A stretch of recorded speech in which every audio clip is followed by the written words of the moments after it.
mhlawumbe bese uthi usuyinxusa ngoba usegroupini yamanxusa. Ukuba yinxusa uyagraduate from the position of prayer.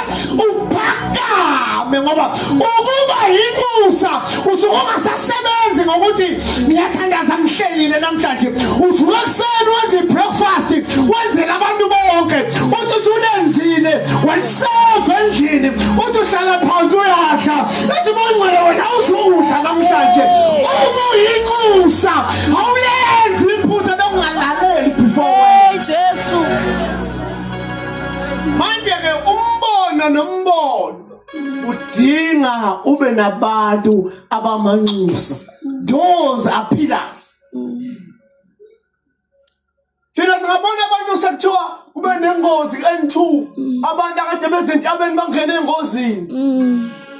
Baba uNkulunkulu ngasifihlela into enjena. Kanti akayi ukuthi ufihlile akayahabe kakhulu.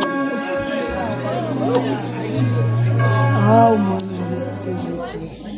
Sifana nabantu abahamba bengamphethe ngoba asinayo ingubo yabantu abanesineke, abantu abangafuni ukulala makuzoba nentaba, abahlala la kuze kuse